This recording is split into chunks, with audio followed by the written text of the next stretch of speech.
Guys ये आपका ऐसा वीडियो है कि इकोनॉमिक्स में अगर इस वीडियो को आप पूरा देखते हो तो इकोनॉमिक्स के पेपर में एक भी क्वेश्चन वहां पर आप छोड़कर नहीं आओगे, क्योंकि पूरी बुक से जो मोस्ट इम्पोर्टेंट क्वेश्चन है उन्हीं क्वेश्चंस को यहाँ पर रखा गया है। तो ये वीडियो आपको एंड तक देखना है।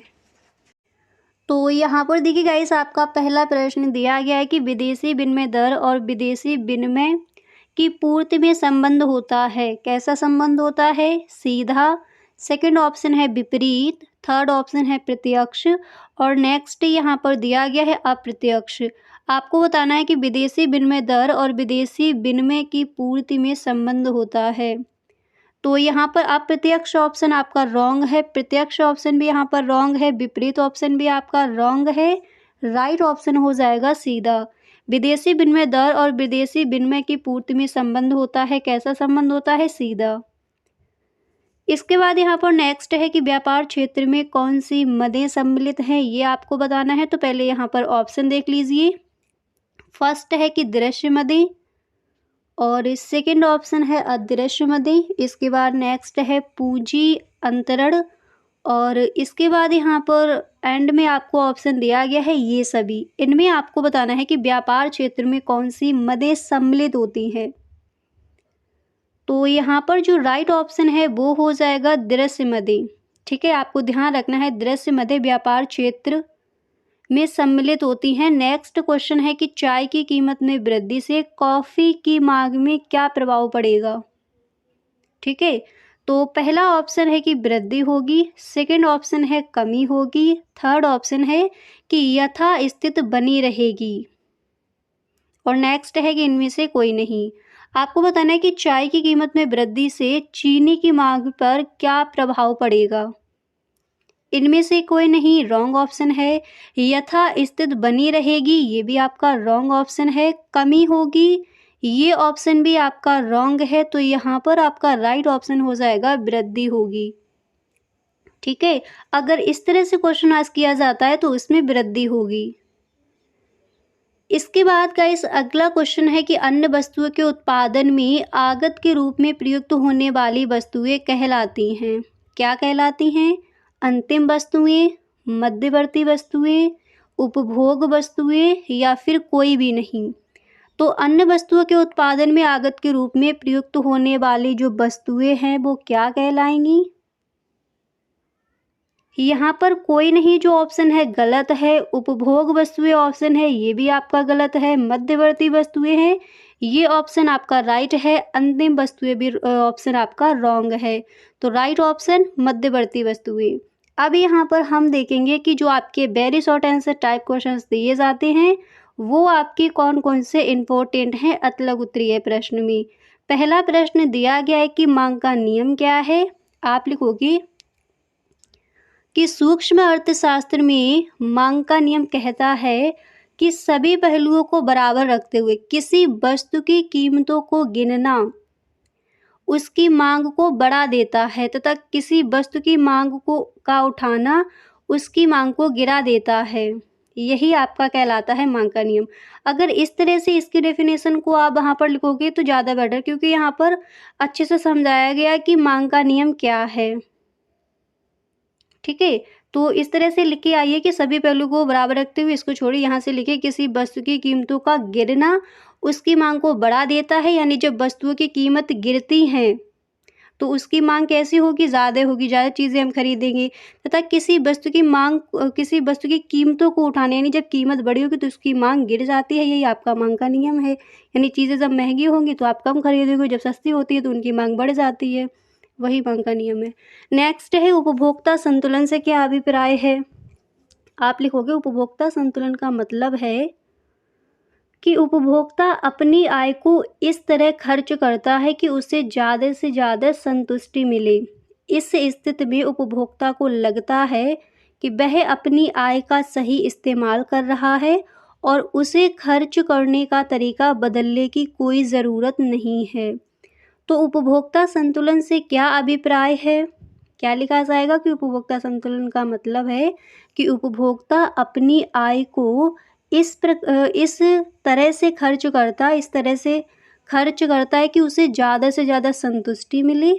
इस स्थिति में उपभोक्ता को लगता है कि वह अपनी आय का सही इस्तेमाल कर रहा है और उसे खर्च करने का तरीका बदलने की कोई ज़रूरत नहीं है, इसी को हम कहते हैं उपभोक्ता संतुलन।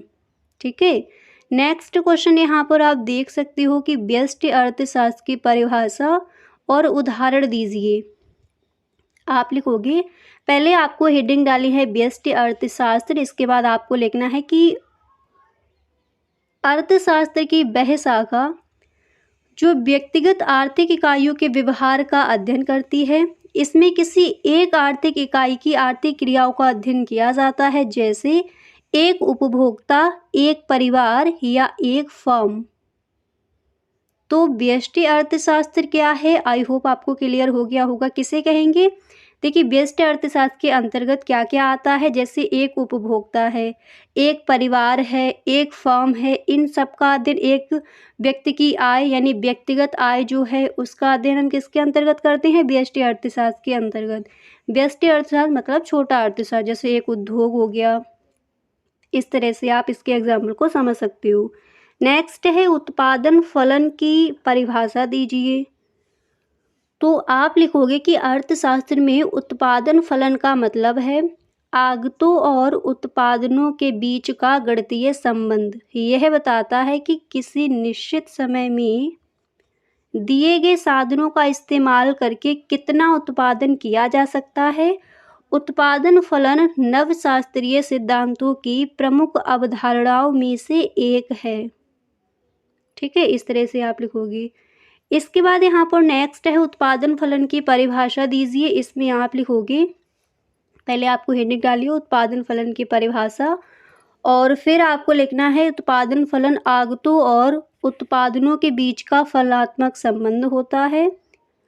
यह बताता है कि समय की एक निश्चित अवधि में दिए गए साधनों का इस्तेमाल करके कितना उत्पादन किया जा सकता है। उत्पादन फलन में भौतिक आगतों और आउटपुट के बीच कार्यात्मक संबंध होता है। उत्पादन फलन में इनपुट को व्याख्यात्मक या स्वतंत्र चर के रूप में और आउटपुट को आश्रित चर के रूप में लिया जाता है। नेक्स्ट क्वेश्चन है कि अपसृण लागत का अर्थ बताइए। तो अपसृण लागत का अर्थ क्या है? आप लिखोगे, अपसृण लागत का मतलब है कि किसी खास विकल्प को चुनने के लिए दूसरे विकल्पों से छूटे जाने वाले संभावित लाभ, इसे वैकल्पिक लागत भी कहा जाता है। इसके बाद आप लिखोगे अपसृण लागत अर्थशास्त्र में एक अहम अवधारणा है, यह निर्णय लेने में मदद करती है। तो इस तरह से आप इसका आंसर लिखोगे कि अपसृण लागत का अर्थ बताइए। तो अपसृण लागत का अर्थ वहाँ पर आप इस तरह से लिख कर आओगे। आई होप आपको समझ आ गया होगा कि अपसृण लागत का अर्थ क्या है और इसका जो आंसर है वहाँ पर आपको किस तरह से लिख कर आना है। इसी तरह से नेक्स्ट क्वेश्चन यहाँ पर क्या दिया गया है, चलिए हम अब उसको देख लेते हैं। अगला क्वेश्चन है कि अर्थव्यवस्था की प्रमुख केंद्रीय समस्याएं क्या हैं। ये भी अतलग उत्तरीय प्रश्न में पूछ लिया जाता है। आप लिखोगे अर्थव्यवस्था की प्रमुख केंद्रीय समस्याएं ये हैं, फर्स्ट है कि क्या उत्पादन किया जाए, और सेकंड होता है कि कैसे उत्पादन किया जाए, और नेक्स्ट इसकी केंद्रीय समस्या है कि किसके लिए उत्पादन किया जाए। तो आपको ध्यान रखना है कि पहले क्या उत्पादन किया जाए, और उत्पादन किया जाए तो वो कैसे किया जाए और किसके लिए किया जाए। यही अर्थव्यवस्था की जो आपकी केंद्रीय समस्या है, सेंटर प्रॉब्लम, तो यही है। नेक्स्ट है चयन की समस्या यानी चुनाव की समस्या क्या है। आप लिखोगे कि जब किसी व्यक्ति या समाज को अपनी असीमित ज़रूरतों को पूरा करने के लिए सीमित साधनों का इस्तेमाल करना पड़ता है, तो यह चयन यानी चुनाव की समस्या कहलाती है। यह समस्या आर्थिक समस्या का भी एक रूप है। अब जैसे गाइस कोई भी चीज़ आप मार्केट में लेने गए हो, ठीक है, तो आपके पास ओनली 10 रुपये हैं और आपको एक नोटबुक भी लेनी है और आपको एक पेन भी लेना है। तो आप वहाँ पर देखोगे कि किस चीज़ की आपको ज़्यादा ज़रूरत है। तो वहाँ पर जब आप चुनाव करोगे कि किस चीज़ को हमें लेना है, तो वही आपकी चयन की समस्या कहलाती है। ठीक है, और इसके बाद थोड़ा और इसमें देख लीजिए कि इंसानों की ज़रूरतें असीमित होती हैं, उपलब्ध साधन सीमित होते हैं और उपलब्ध साधनों के कई वैकल्पिक इस्तेमाल हो सकते हैं। तो इस तरह से आप इसको समझिए कि चयन की समस्या या फिर चुनाव की समस्या क्या है। ठीक है, तो जो आपकी असीमित आवश्यकताएं हैं और उनके सीमित साधन के द्वारा उनको जब आप सॉल्व करते हो प्रॉब्लम्स को, तो वही आपकी हो जाती है चयन की समस्या। नेक्स्ट क्वेश्चन है कि मध्यवर्ती वस्तु क्या है, ये भी पूछा जाता है लघु उत्तरीय प्रश्न में। आप लिखोगे कि मध्यवर्ती वस्तुएं वे उत्पाद होते हैं जिनका इस्तेमाल किसी और वस्तु या सेवा के निर्माण में किया जाता है। इन्हें अर्ध तैयार उत्पाद भी कहा जाता है, ठीक है। और मध्यवर्ती वस्तुओं को सीधे उपभोक्ताओं को नहीं बेचा जाता। तो मध्यवर्ती वस्तुएं क्या है, जिनका इस्तेमाल किसी वस्तु या सेवा के निर्माण में किया जाता है और इन्हें हम अर्ध तैयार या फिर अर्ध निर्मित उत्पाद भी कहते हैं या फिर अर्ध निर्मित वस्तुएं भी कहते हैं, कहा जाता है। मध्यवर्ती वस्तुओं को सीधे उपभोक्ताओं को नहीं बेचा जाता, इनका पहले किसी सेवा या किसी वस्तु में इनका उपयोग किया जाता है। अगला क्वेश्चन है कि बाजार का क्या अर्थ है, उदाहरण देकर समझाइए। तो चलिए देख लीजिए बाजार का क्या अर्थ है। आप लिखोगे कि बाजार का मतलब है वह जगह जहां खरीदार और विक्रेता मिलते हैं और वस्तुओं और सेवाओं का आदान प्रदान करते हैं। इसके बाद आप लिखोगे कि बाजार भौतिक या आभासी दोनों तरह के हो सकते हैं। बाजार के कई उदाहरण हैं, जैसे कि खुदरा दुकान, शेयर बाजार, ऑनलाइन बाजार, थोक बाजार आदि। इसके बाद आप लिखोगे कि बाजार के उदाहरण में आप लिखोगे कि खुदरा दुकान, शेयर बाजार, ऑनलाइन बाजार। तो गाइस बाजार का क्या अर्थ है, आपको इस तरह से लिखना है कि वह जगह जहाँ पर खरीदार और विक्रेता यानी क्रेता और विक्रेता दोनों होते हैं और वस्तुओं का आदान प्रदान यानी लेन देन करते हैं, तो वही आपका हो जाता है बाजार। इसकी परिभाषा आप खुद से भी बनाकर लिख सकते हो। अगला क्वेश्चन है कि मुद्रा प्रवाह से आप क्या समझते हैं। तो आप लिखोगे कि मुद्रा प्रवाह का मतलब धन का किसी एक देश से दूसरे देश में आना जाना। यह मांग और आपूर्ति के आधार पर कीमतों के भविष्य के रुझान का पता लगाने में मदद करता है।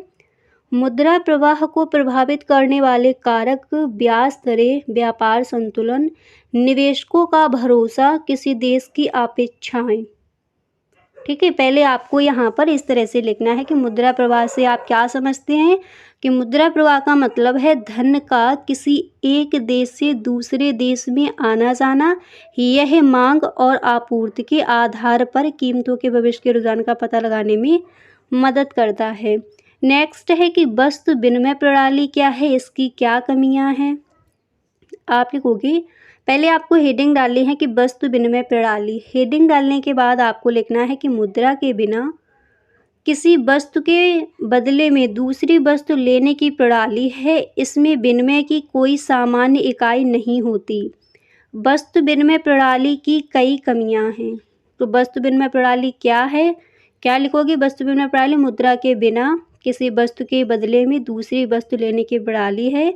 इसमें विनिमय की कोई सामान्य इकाई नहीं होती। वस्तु विनिमय प्रणाली की कई कमियां हैं, ठीक है। तो इस तरह से, और इसकी कमियां क्या हैं उनको आप देख चुके हो। इस क्वेश्चन का आंसर हम कई बार देख चुके हैं। इसी के साथ एक क्वेश्चन आपका और आस्क किया जाता है कि प्रत्यक्ष विनिमय प्रणाली से क्या आशय है। प्रत्यक्ष विनिमय प्रणाली क्या है, अभी आपने देखा वस्तु विनिमय प्रणाली। इसमें आप लिखोगे कि प्रत्यक्ष विनिमय प्रणाली का मतलब है कि दो पक्ष बिना पैसे के वस्तुओं या सेवाओं का आदान प्रदान करें। यह एक पारस्परिक रूप से लाभकारी व्यवस्था है। इसका इस्तेमाल तब किया जा सकता है जब नकदी की कमी हो। यानी प्रत्यक्ष विनिमय प्रणाली से क्या आशय है, प्रत्यक्ष विनिमय प्रणाली का मतलब है कि एक वस्तु को देकर दूसरी वस्तु की जो आपको ज़रूरत है उसको आपको लेना, ठीक है। तो क्या लिखोगे प्रत्यक्ष विनिमय प्रणाली में कि दो पक्ष बिना पैसे के वस्तुओं या सेवाओं का आदान प्रदान यानी लेन देन जब करते हैं तो वही आपका प्रत्यक्ष विनिमय प्रणाली कहलाता है। यह एक पारस्परिक रूप से लाभकारी व्यवस्था है। और इसके बाद यहाँ पर आप इस तरह से लिखोगे कि इसका इस्तेमाल तब किया जा सकता है जब नकदी की कमी हो। तो आई होप आपको क्लियर हो गया होगा कि प्रत्यक्ष विनिमय प्रणाली क्या है। इसके बाद अगला क्वेश्चन है कि भारतीय रिजर्व बैंक के 3 प्रतिबंधित कार्य बताइए। तो भारतीय रिजर्व बैंक के 3 प्रतिबंधित कार्य कौन से हैं? आप लिखोगे कि भारतीय रिजर्व बैंक यानी आरबीआई को जमा स्वीकार करने और आम जनता को ऋण देने का काम नहीं है। भारतीय रिजर्व बैंक के कुछ मुख्य कार्य जैसे मौद्रिक नीति बनाना, उसका कार्यान्वयन करना और उसकी निगरानी करना, ये 3 प्रतिबंधित कार्य हैं। इसके बाद आप लिखोगे कि वित्तीय प्रणाली का नियमन और पर्यवेक्षण करना, विदेशी मुद्रा का प्रबंधन करना, मुद्रा जारी करना, उसका विनिमय करना और परिचालन योग्य न रहने पर उन्हें नष्ट करना, ये भी इसके कार्य है। बैंक नोटों को जारी करने को विनियमित करना, मौद्रिक स्थिरता बनाए रखने के लिए मुद्रा भंडारण बनाए रखना, देश की ऋण और मुद्रा प्रणाली को राष्ट्र के लाभ के लिए संचालित करना। इसके बाद आप लिखोगे कि विकास के उद्देश्य को ध्यान में रखते हुए मूल्य स्थिरता बनाए रखना। भारतीय रिजर्व बैंक के 3 प्रतिबंधित कार्य पूछे गए थे, तो यहाँ पर आपने और भी देख लिए। इसके बाद कुछ और भी देखिए, आप यहाँ पर लिखोगी, इसके बारे में थोड़ा और देख लीजिए कि भारतीय रिजर्व बैंक यानी आरबीआई को सेंट्रल बैंक ऑफ इंडिया और एपेक्स बैंक ऑफ इंडिया के नाम से भी जाना जाता है। और इसकी स्थापना कब हुई थी? इसकी स्थापना 1946 में हुई थी। ठीक है। इसके बाद अगला क्वेश्चन यहाँ पर है कि समग्र मांग से आप क्या समझते हैं? तो समग्र मांग क्या है? आप लिखोगे कि किसी देश में तैयार माल और सेवाओं की कुल मांग को समग्र मांग कहते हैं। यह किसी अर्थव्यवस्था में वस्तुओं और सेवाओं पर होने वाले कुल खर्च का माप है। समग्र मांग को किसी विशिष्ट समय और मूल्य स्तर पर व्यक्त किया जाता है। समग्र मांग के घटक जैसे उपभोग व्यय, निवेश व्यय, सरकारी व्यय और शुद्ध निर्यात। तो समग्र मांग से आप क्या समझते हैं? इस क्वेश्चन का जो आंसर है वहाँ पर आप इस तरह से लिख कर आओगे। समग्र मांग के घटक यहाँ पर नहीं पूछे गए, आपने देख लिया कि उपभोग व्यय, निवेश व्यय, सरकारी व्यय और शुद्ध निर्यात। और समग्र मांग क्या है कि किसी देश में तैयार माल, ठीक है, और सेवाओं की कुल मांग को समग्र मांग कहते हैं। अतलग उत्तरीय प्रश्न में इतना भी वहाँ पर आप लिख सकते हो। अब यहाँ पर अतलग उत्तरीय प्रश्न आपने देख लिए। अब यहाँ पर हम देखेंगे कि लघु उत्तरीय प्रश्न में ऐसे कौन कौन से आपके क्वेश्चन हैं जो मोस्ट इम्पोर्टेंट हैं। पहला प्रश्न यहाँ पर है, स्टॉक व प्रवाह में क्या अंतर है? तो पहले यहाँ पर थोड़ा सा देख लीजिए, इसके बाद कुछ थोड़ा और भी इसका आंसर देखेंगे। स्टॉक और प्रवाह यहाँ पर आप देख सकते हो कि स्टॉक चर का अभिप्राय उस चर से है जो एक निश्चित समय बिंदु पर मापा जाता है, पर प्रवाह चर से अभिप्राय उस चर से है जो एक समय अवधि के दौरान मापा जाता है। समय काल इधर स्टॉक में लिखो, स्टॉक चर का कोई समय संदर्भ नहीं होता, पर इधर लिखोगे प्रवाह चर की समय सीमा होती है जिसकी मात्रा को एक समय अवधि के दौरान मापा जाता है। अवधारणा की प्रकृति में लिखोगे यह एक स्थैतिक अवधारणा है, और प्रवाह में लिखोगे यह एक गतिविधि संबंधी अवधारणा है।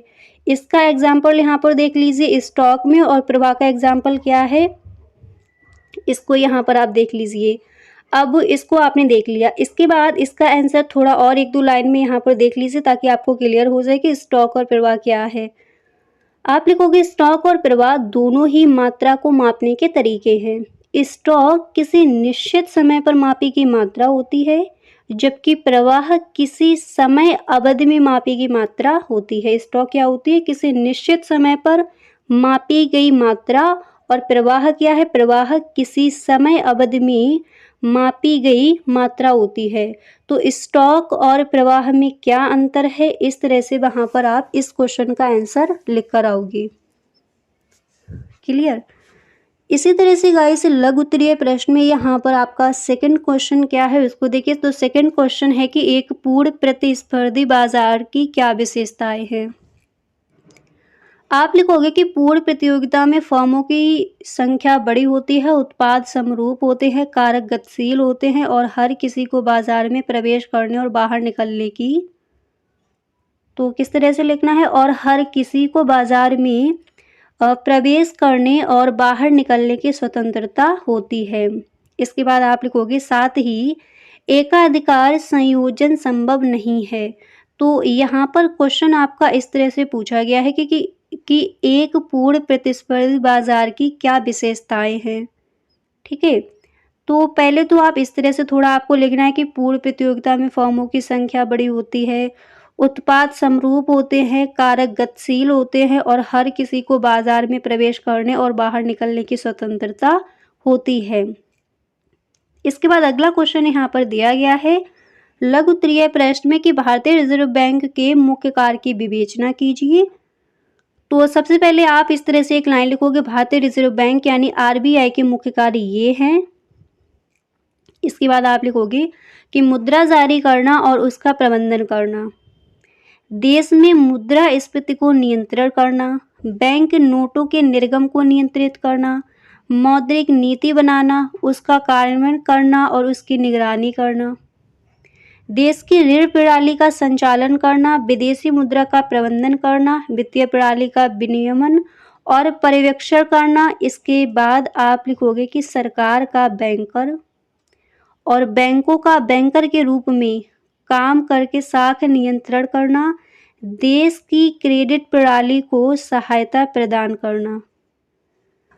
तो आपसे यहाँ पर पूछा गया है और ये क्वेश्चन जो है आपका लघु उत्तरीय प्रश्न में पूछा गया है, तो उसी तरह से आपको वहाँ पर लॉन्ग में ही इसका आंसर लिख कर आना है। ठीक है, इसके बारे में थोड़ा कुछ और भी यहाँ पर देख लीजिए, भारतीय रिजर्व बैंक के मुख्य कार्य। इसके बाद यहाँ पर आप लिखोगे कि वित्तीय प्रणाली का नियमन और पर्यवेक्षण करना, विदेशी मुद्रा का प्रबंधन करना, इसके बाद मुद्रा जारी करना और इसके बाद यहाँ पर आप लिखोगे मुद्रा जारी करना, उसका विनिमय करना और परिसंचालन योग्य ना रहने पर उन्हें नष्ट करना। तो और इसके बाद नीचे आप लिखोगे मौद्रिक स्थिरता बनाए रखने के लिए मुद्रा भंडार बनाए रखना, देश की ऋण और मुद्रा प्रणाली को राष्ट्र के लाभ के लिए संचालित करना। इसके बाद यहाँ पर लिखोगे कि विकास के उद्देश्य को ध्यान में रखते हुए मूल्य स्थिरता बनाए रखना। तो भारतीय रिजर्व बैंक के मुख्य कार्य क्या है वो आपको यहाँ पर बतानी है। इसके बाद आप लिखोगे कि भारतीय रिजर्व बैंक की स्थापना 1 अप्रैल 1935 को हुई थी। इसका मुख्यालय मुंबई में है। सर ओसबोर्न स्मिथ आरबीआई के पहले गवर्नर थे और सीडी के देशमुख आरबीआई के पहले भारतीय गवर्नर थे। तो भारतीय रिजर्व बैंक के बारे में थोड़ा ये भी आपको पता होना चाहिए, तो यहाँ पर ये आपके लिए इम्पोर्टेंट है, तो इसलिए ये आपको बता दिया गया। क्वेश्चन गाइस आपका ये आता है बहुविकल्पीय प्रश्न में कि भारतीय रिजर्व बैंक की स्थापना कब हुई थी। 1 अप्रैल 1936, 1 अप्रैल 1929, इस तरह से ऑप्शन आपको मिलेंगे। तो राइट ऑप्शन होगा 1 अप्रैल 1935 को भारतीय रिजर्व बैंक की स्थापना हुई। इसके बाद इसके बारे में थोड़ा और देखिए, आप लिखोगे कि भारतीय रिजर्व बैंक के कुछ और कार्य, जैसे नकदी मुद्रा से लड़ना, बाजार में नकली बैंक नोटों के बारे में जनता को जागरूक करना, ये भी आपका भारतीय रिजर्व बैंक का कार्य है। स्थानीय मामलों पर केंद्रीय बोर्ड को सलाह देना, स्थानीय सहकारी और स्वदेशी बैंकों के क्षेत्रीय और आर्थिक हितों का प्रतिनिधित्व करना। इसके बाद आपका अगला क्वेश्चन है कि प्रत्यक्ष कर और अप्रत्यक्ष कर में अंतर बताएं। ये क्वेश्चन भी पूछा गया है। आप लिखोगे कि अप्रत्यक्ष कर उत्पादों और सेवाओं पर लगाए जाते हैं, जबकि प्रत्यक्ष कर आय और लाभ पर लगाए जाते हैं। अप्रत्यक्ष और प्रत्यक्ष करों के बीच मुख्य अंतर यह है कि अप्रत्यक्ष कर आमतौर पर किसी मध्यस्थ के माध्यम से अंतिम उपयोगकर्ता से एकत्र किए जाते हैं, जबकि प्रत्यक्ष कर सीधे सरकार को भुगतान किए जाते हैं।